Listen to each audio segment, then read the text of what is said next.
الله وبركاته. الحمد لله نحمده ونستعينه ونستغفره ونؤمن به ونتوكل عليه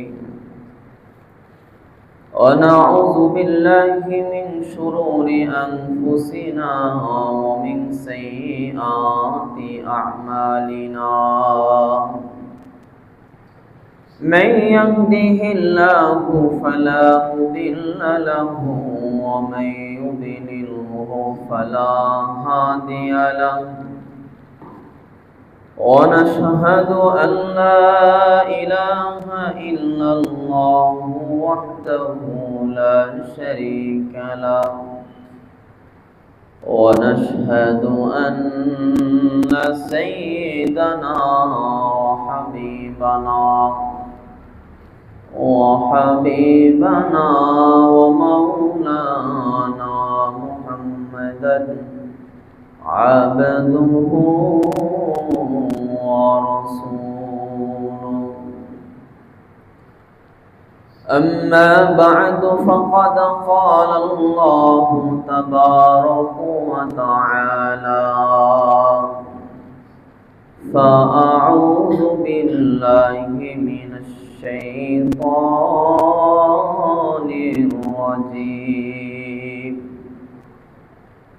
بسم الله الرحمن الرحيم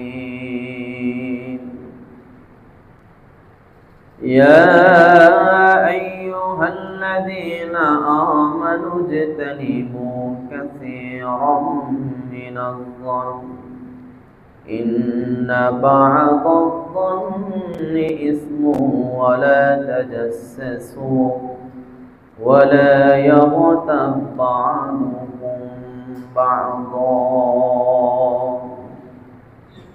صدق الله العظيم وصدق رسوله النبي الكريم ونحن على ذلك من الشاهدين والشاكرين والحمد لله رب العالمين محمد الشمد رسول اللهم صل على محمد وعلى آل محمد كما صليت على إبراهيم وعلى آل إبراهيم إنك حميد مجيد اللهم بارك على محمد وعلى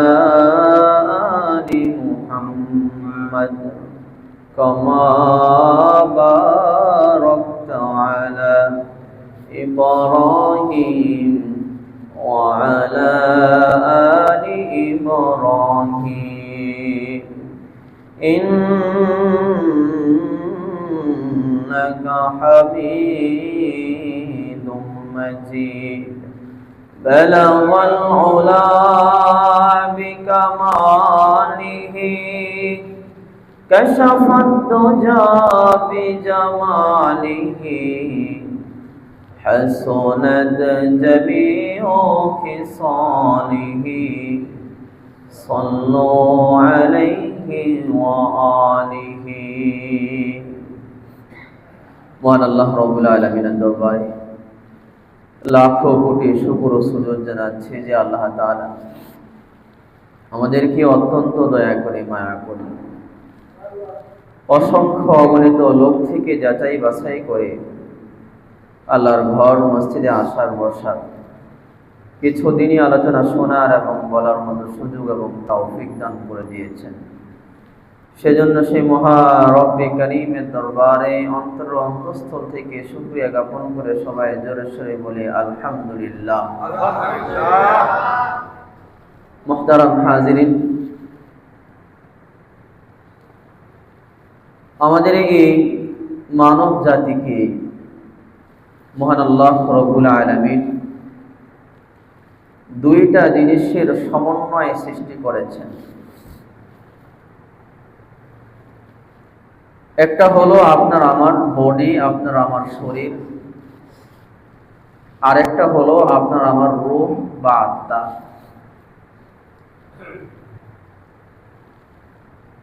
শুধু মানুষ নয়, বরং পৃথিবীর বুকে যত প্রাণী আছে সমস্ত প্রাণীকে আল্লাহ তাআলা দুইটা জিনিসের মাধ্যমে সৃষ্টি করেছেন। একটা হলো তার বডি, আর একটা হলো কি তার রূহ।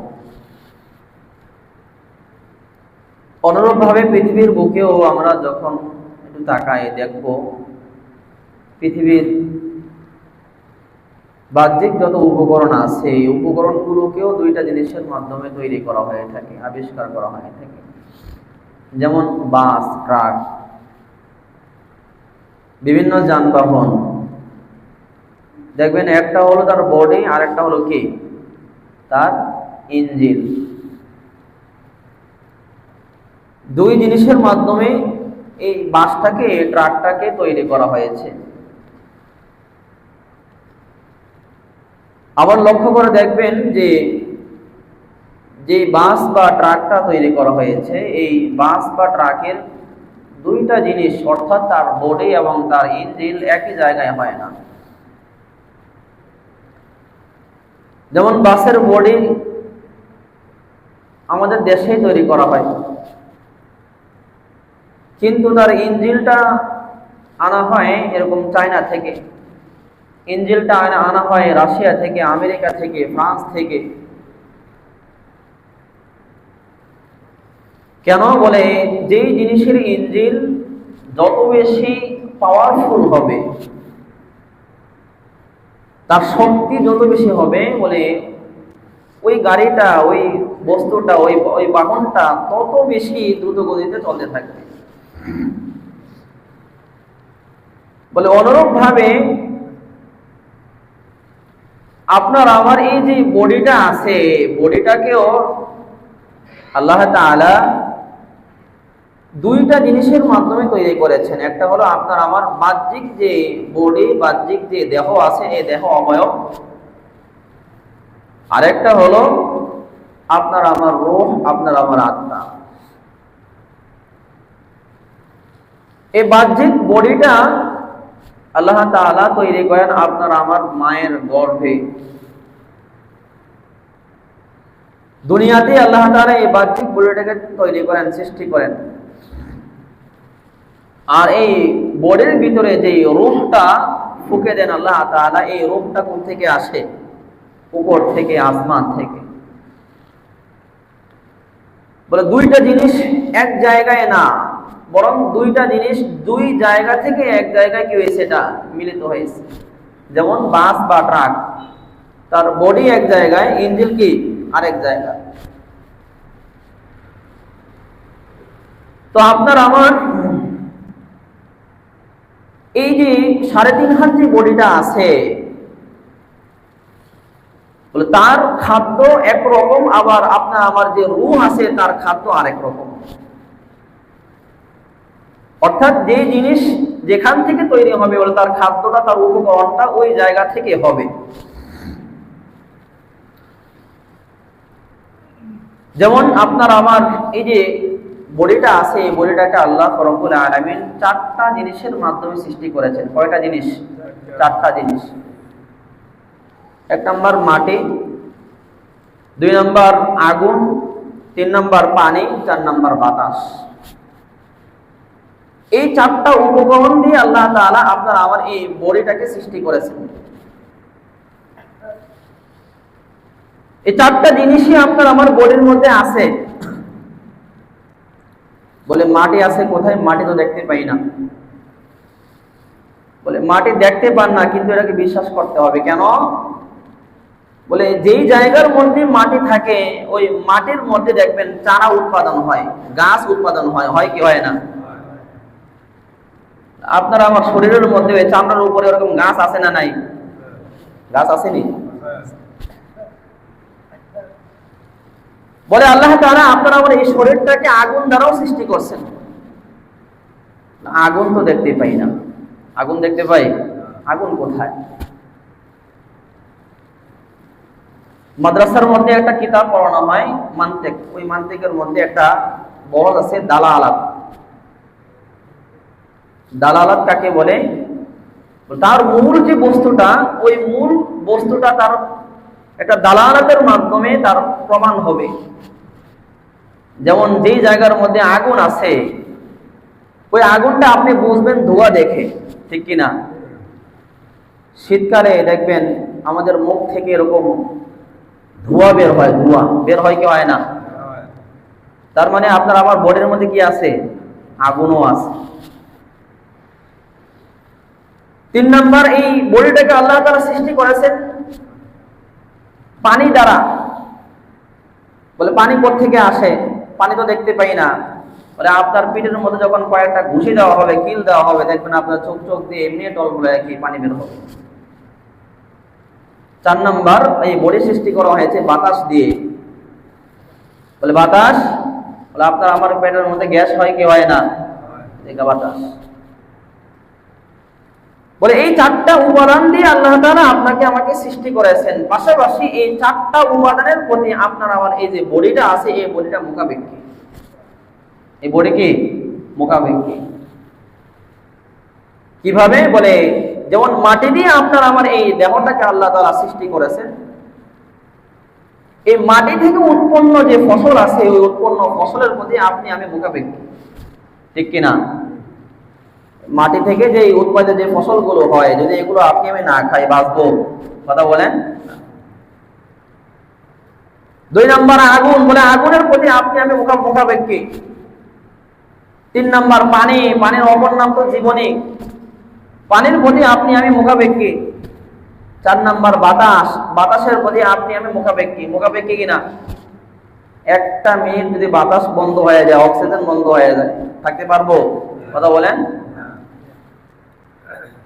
তাহলে বোঝা গেল যে দেহটাকে আল্লাহ তাআলা যে জিনিস দিয়ে সৃষ্টি করেছেন, ওই জিনিসগুলোর প্রতি দেহ মুখাপেক্ষী। দেহ কি মুখাপেক্ষী।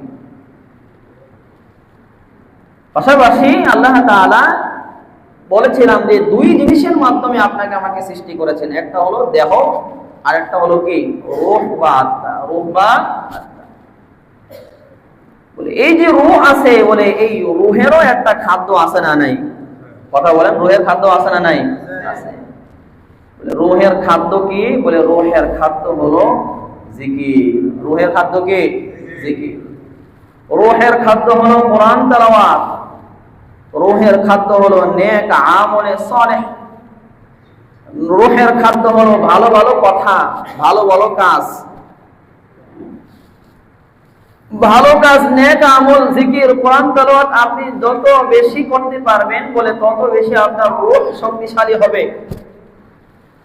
তত বেশি আপনি আল্লাহ তাআলার নৈকট্য হাসিল করতে পারবেন।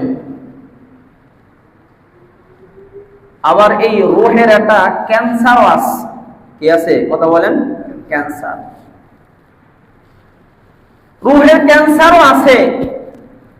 বলে যদি ওই ক্যান্সার কাউকে আক্রান্ত করে, ক্যান্সার কাউকে আক্রান্ত করে, ক্যান্সার কাউকে ধরে বসে, যদি দুনিয়ার মুখে মানুষের যদি এরকম ক্যান্সার হয়, ক্যান্সারে আক্রান্ত হয়, কথা বলেন, এই লোকটা বাঁচার গ্যারান্টি আছে? নাই বললে চলে। হ্যাঁ, কিছু কিছু লোক বেঁচে যায়, এটা আপনার আল্লাহ তাআলার রহমতে বেঁচে যায়। ক্যান্সারের কোন ওষুধ আছে দুনিয়ার মুখে? তো বলতেছেন যে এই যে রূহ আপনার আমার যে আত্মা, বলে আত্মার ক্যান্সারও আছে। আত্মার কি আছে? ক্যান্সারও আছে। বলে যার এরকম এই রূহের মধ্যে ক্যান্সার আক্রান্ত করবে, আক্রমণ করবে, বলে ওই লোকটা জাহান্নামী, এই বিষয়ে আর কোনো সন্দেহ নেই।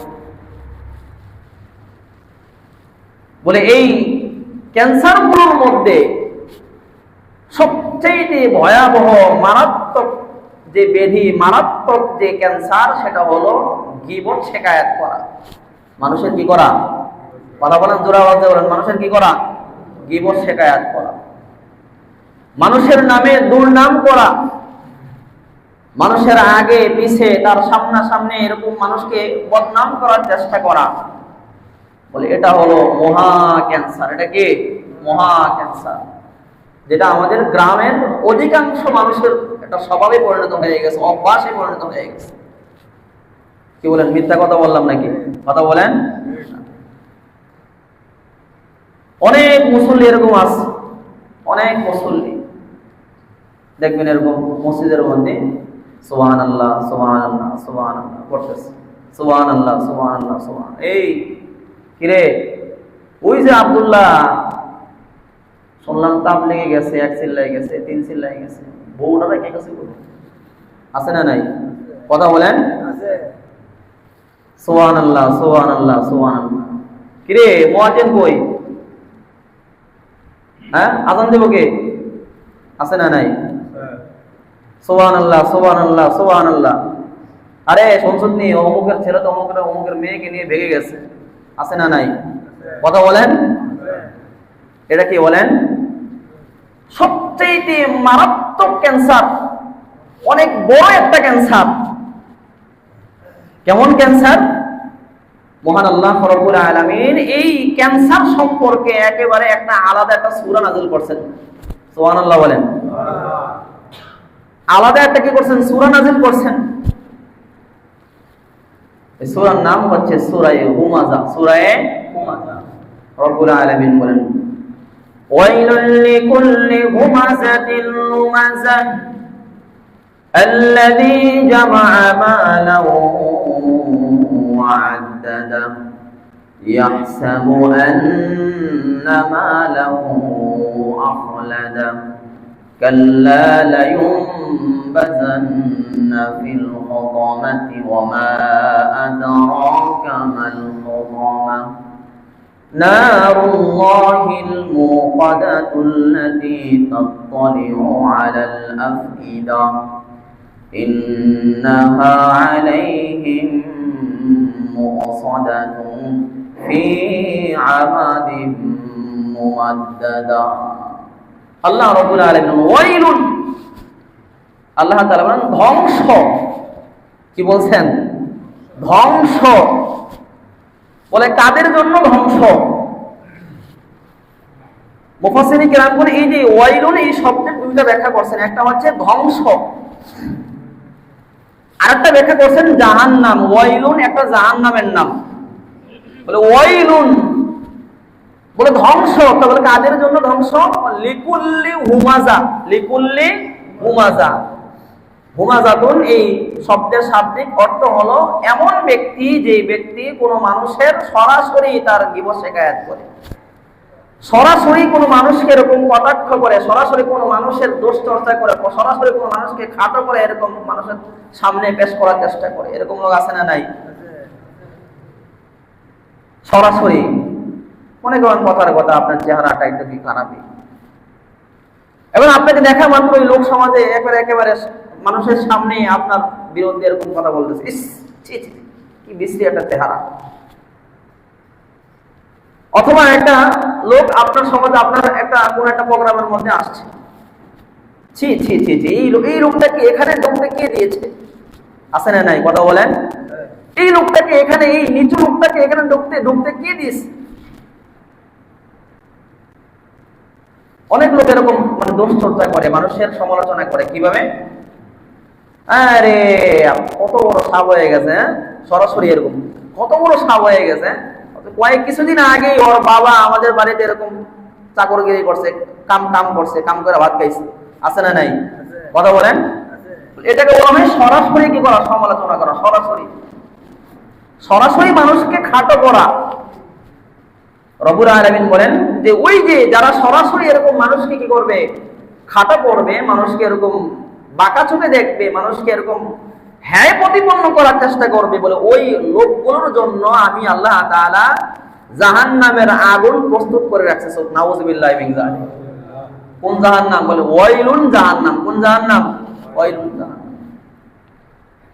রব্বুল আলামিন মানে ওয়াইলুল লিকুল্লি হুমাযাতিল লুমাযা। আল্লাহ তাআলা এরপরে বলেন লুমাযা, বলে ওই জাহান্নামের আগুন ওই সকল লোকদের জন্য। লুমাযা যে সকল লোকগুলো মানুষের অগোচরে ঘুরে ঘুরে মানুষের দোষ গীবত চর্চা করে, মানুষের গীবত শিকায়াত করে বলে ওই সকল লোকদের জন্য জাহান্নামের আগুন, নাউযুবিল্লাহি মিন যালিক। কত বড় ক্যান্সার! আল্লাহ তাআলা সরাসরি কি করেছেন, জাহান্নামের আগুনের কথা বলে দিয়েছেন এই ক্যান্সার সম্পর্কে।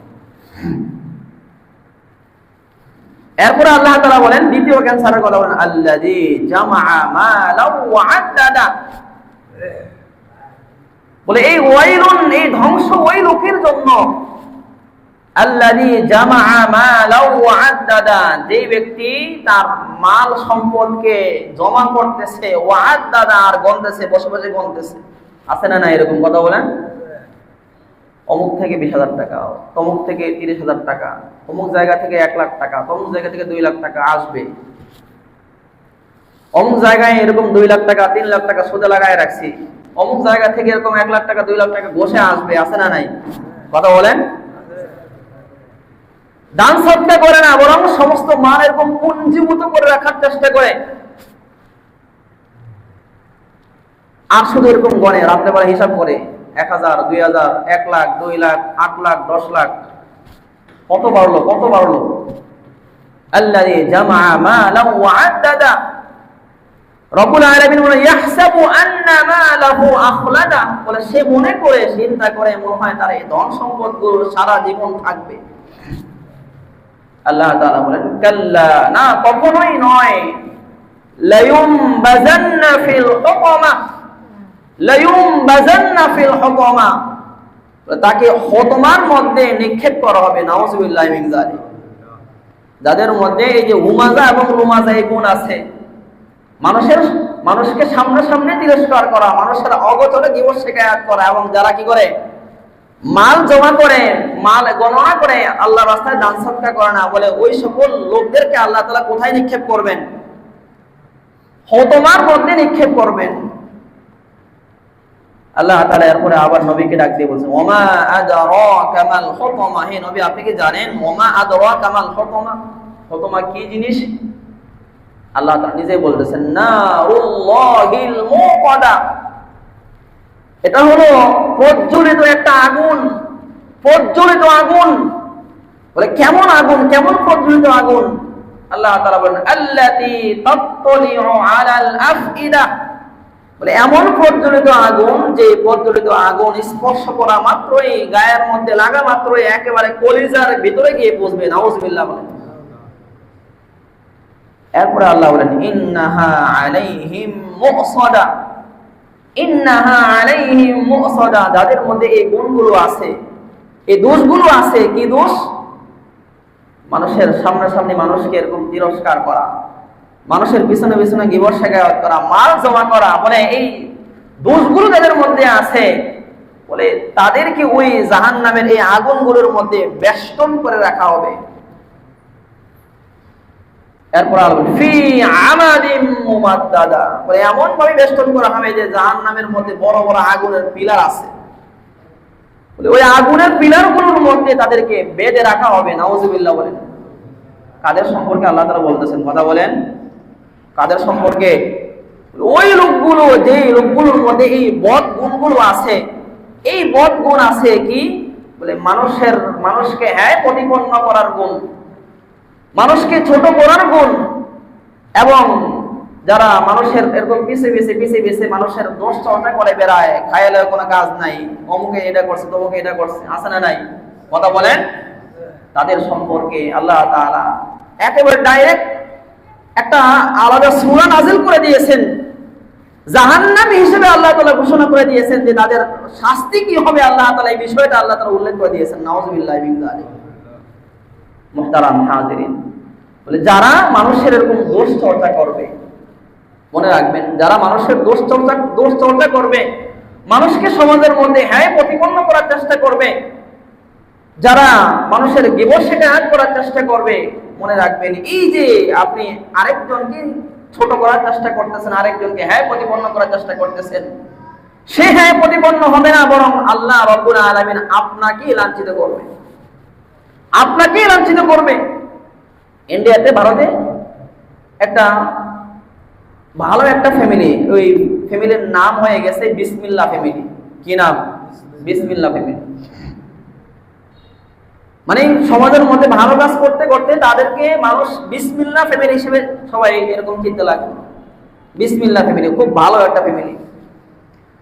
ওই ফ্যামিলির বিরুদ্ধে একজন লোক এরকম বদনাম ছড়াতে লাগলো, কি এই শুনছ, ওই যে বিসমিল্লাহ ফ্যামিলি, এদেরকে তো আমরা অনেক ভালো মনে করতাম, কিন্তু জানোস নি কি বলে এর ছেলে এবং মেয়ে আপন ভাই বোন, হ্যাঁ আপন ভাই বোন তারা এরকম জিনার মধ্যে লিপ্ত হয়েছে। নাউজুবিল্লাহ বলেন। যখন ওই বিসমিল্লাহ ফ্যামিলির যে প্রধান তার কাছে যখন এই সংবাদ পৌঁছতো, তার কানে যখন এই সংবাদ পৌঁছতো, মানে তার আত্মহত্যার পথ ছাড়া আর অন্য কোনো পথ নাই এমন অবস্থা। মানুষের সামনে সে এরকম মুখ দেখাতে পারে না। আর কিছুদিন পরেই দেখা গেল যে যেই লোক কি করছে, এই বিসমিল্লাহ ফ্যামিলির বিরুদ্ধে উচ্চারণা করছে বলে তার নিজের সন্তান, নিজের মেয়ে এবং ছেলে জিনা করার মাধ্যমে প্রেগনেন্ট হয়ে গেছে। তখন মানুষের এই বিষয়টা আর বোঝার বাকি রইল না যে আল্লাহ তাআলা নগদ পুরস্কার, নগদ শাস্তি আল্লাহ তাআলা দুনিয়ার মধ্যে এই লোকটাকে দিয়ে দিচ্ছে। কি বলেন, ঠিক কিনা? আপনি আরেকজনের ক্ষতি করবেন, আরেকজনের ক্ষতি করার চেষ্টা করবেন, আল্লাহ তাআলা আপনার ক্ষতি করবে। আল্লাহ তাআলা আপনার ক্ষতি করবে। মনে রাখতে হবে, অনেক লোক এরকম সমাজের মধ্যে আছে, অনেক লোক এরকম সমাজের মধ্যে আছে যারা এরকম মানুষের গীবত শিকায়ত করে করে বেড়ায়। বলে এই যে গীবত শিকায়ত আমি করতেছি, বলে এই গীবত শিকায়ত করার মাধ্যমে এক নাম্বার আপনার আমার যে আমল নামা, এই আমল নামা ধ্বংস হয়ে যেতেছে। আপনার আমল নামা একেবারে পুরোপুরি ধ্বংস। আল্লামা শাহ আশরাফ আলী থানভী রহমাতুল্লাহি আলাইহি একটা মিসাল দিয়েছেন, চমৎকার একটা মিসাল দিয়েছেন। কে? আল্লামা শাহ আশরাফ আলী থানভী রহমাতুল্লাহি আলাইহি। তিনি বলেন যে এক লোক, তার একটা ঘোড়া ছিল, এই ঘোড়াটা ছিল একটু বদ স্বভাবের। কেমন বদ স্বভাবের?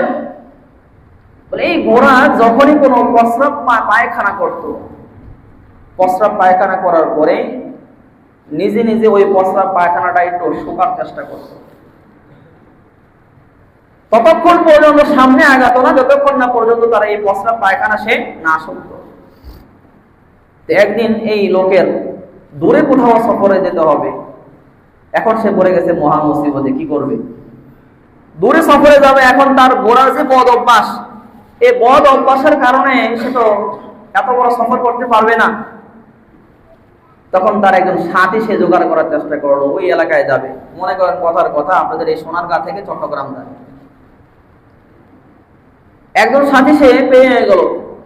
পেয়ে যাওয়ার পর বলতেছে, ভাই তুমি আমাকে একটা সাহায্য করতে হবে। কি সাহায্য?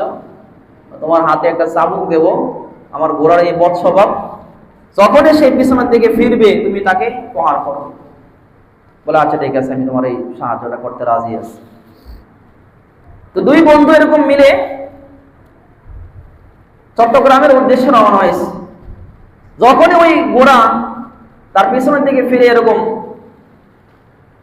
ফেরার চেষ্টা করে পায়খানা প্রস্রাব শোকার জন্য, তখনই তাকে এরকম কয়েক ঘা লাগায়, সে সামনের দিকে দৌড়ায়। আস্তে আস্তে আস্তে আস্তে মনে করেন 8 দিন 10 দিনে সে কোথায় গেছে? চট্টগ্রাম বা কক্সবাজার গেছে। এখন যাওয়ার পরে ওই এলাকায় যাওয়ার পরে দুইজনের গন্তব্য দুই দিকে, একজন যাবে ডান দিকে, আরেকজন যাবে বাম দিকে। আর ঘোড়ার মালিক বলতেছে, ভাই তুমি আমার অনেক পুরোটা উপকার করছো, তো এখন তো আমার ডান দিকে আমার বাড়ি, তোমার বাড়ি বাম দিকে, তোমার এই ঋণ আমি কখনো শোধ করতে পারবো না। আমি আমার বাড়িতে যাই, তুমি তোমার বাড়িতে যাও। আর বাড়িতে যাওয়ার একটু সামনে একটু আগে এই ঘোড়া পায়খানা করে দিচ্ছে। পায়খানা করার পরে পিছন দিকে ফিরে দেখে যে তাকে আর এরকম চাবুক মারার মতো কোনো লোক নাই। আগে তো এরকম কিছু একজন লোক ছিল, বলে এখন আর তাকে চাবুক মারার মতো কোনো লোক নাই। তখন এই ঘোড়া পিছনের দিকে যখন দেখলো যে কেউই নাই, তখন এমন এক দৌড় দিল, সেই কক্সবাজার থেকে কোথায় চলে আসলো? কথা বলেন, সোনারগাঁয়ে চলে আসছে। তাহলে এই যে লোকটা সে এত কষ্ট করলো, একটা সপ্তাহ ধরে এরকম কষ্ট করে করে সফর করে করে সে কোথায় গেছে? কক্সবাজার গেছে। কিন্তু পরক্ষণে তার ঘোড়া একটা বদ স্বভাবের কারণে কি হয়ে গেল? তার সমস্ত পরিশ্রম গুলো মাটি হয়ে গেল। ঠিক কিনা?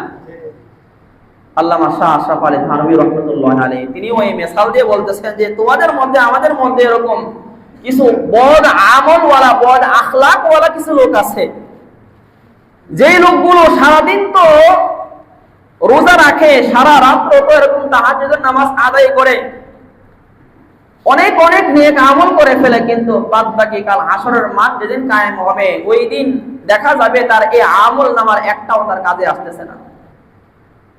যে আমলগুলো সে করছে বলে প্রত্যেকটা আমল, সবগুলো আমল সে কেমন যেন ওই যে লোকের সে গীবত শিকায়াত করলো, যে লোকের বদনাম করলো বলে ওই লোককেই সে কেমন যেন দিয়ে দিল। নাউজুবিল্লাহ বলেন। কথা বলেন, এর চাইতে বোকা, এর চাইতে বড় বোকা এই দুনিয়ার বোকা আর একজন আছে? কথা বলেন। বাংলায় বলে গীবাত, গীবাত না, গীবাত এটা হচ্ছে আরবি একটা শব্দ, বাংলায় বলে দোষ চর্চা।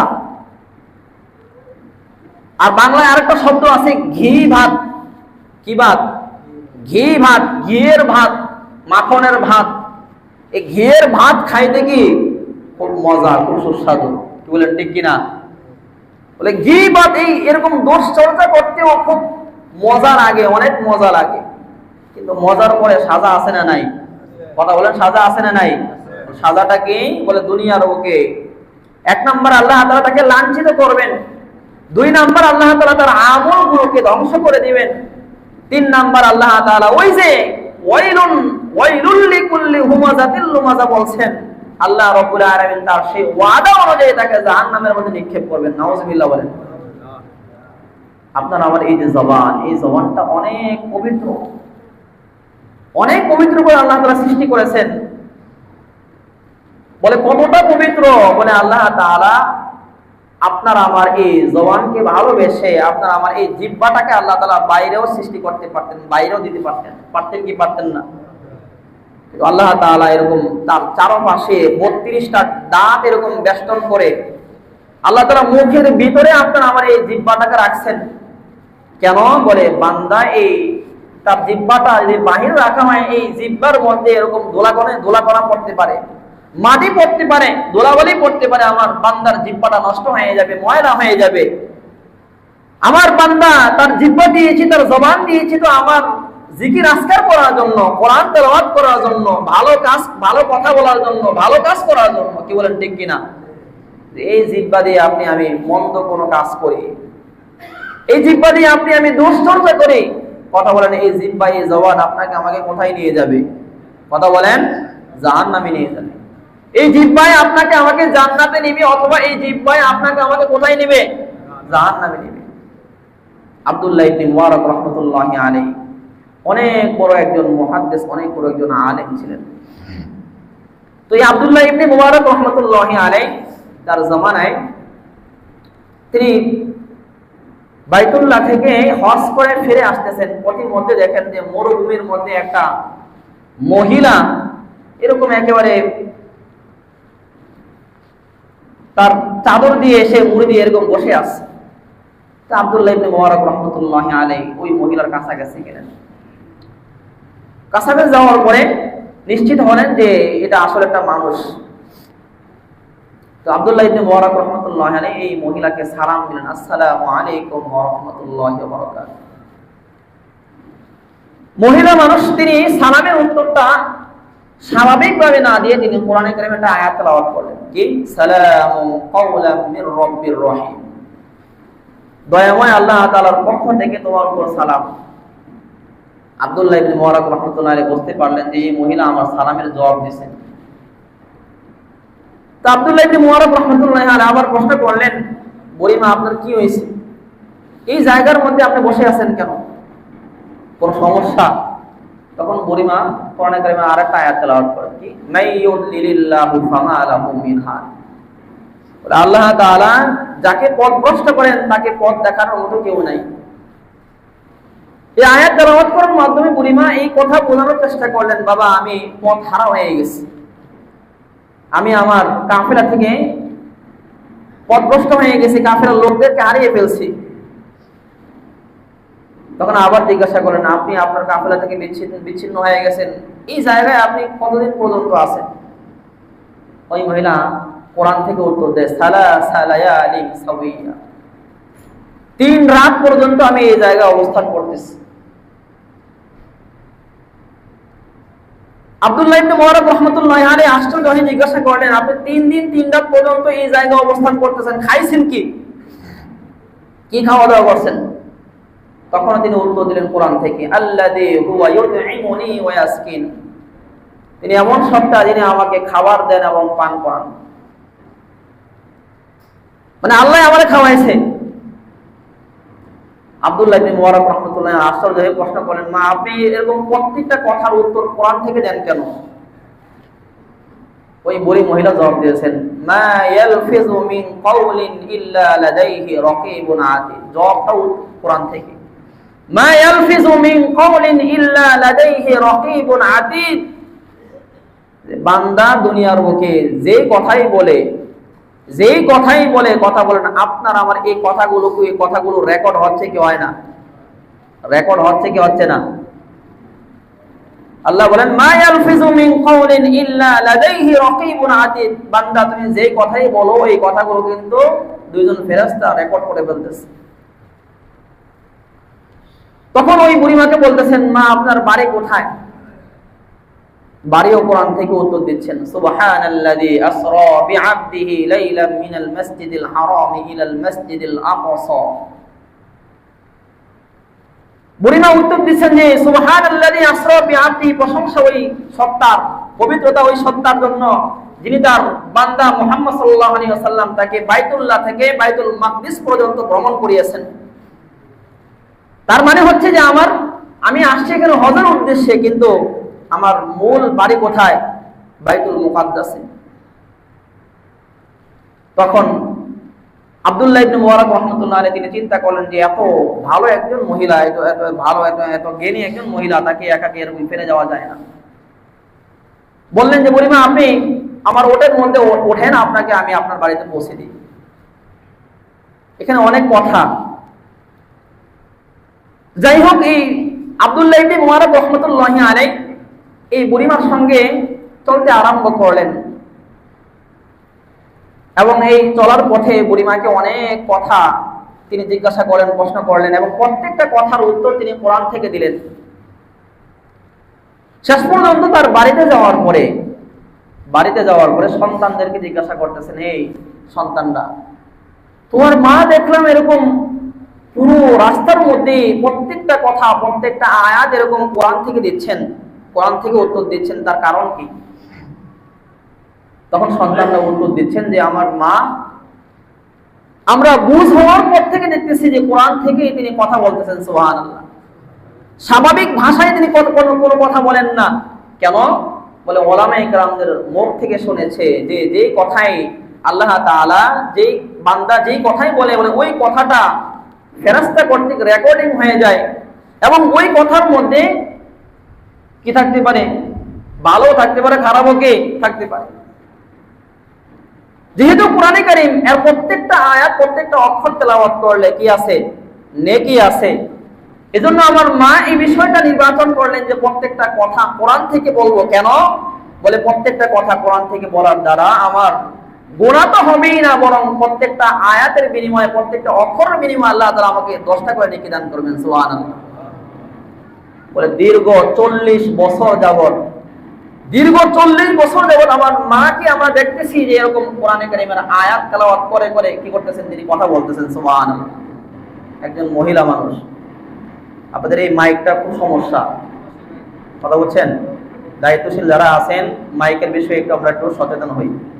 মাইকটা আমি আসার পর থেকে দেখতেছি মাইকের সমস্যা। একজন মিস্ত্রি আনেন না, একটু ঠিক করেন। উপরে মা বোন যারা আছে এলাকার মধ্যে তারা কিন্তু বয়ানটা শোনে, জুমার বয়ানটা শোনে। আমাদের ইসলামী মাহফিলগুলো হয়, এখানে যদি মাইকগুলো সমস্যা হয় তাহলে তো সমস্যা।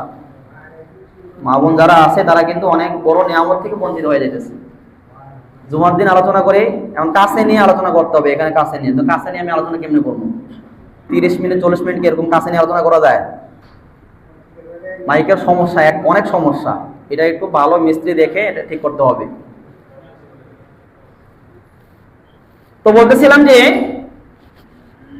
দোষ চর্চা, গীবত শেখায়াত, এই গীবত শেখায়াত কে ভাই করা যাবে না? করা যাবে? কি দরকার আছে আপনার নিজের খাইয়া আপনি আরেকজন এরকম খোঁজ খবর নিতেছেন, কে কি করলো না করলো, কে কোথায় আছে না আছে? মানুষের দোষ চর্চা করা।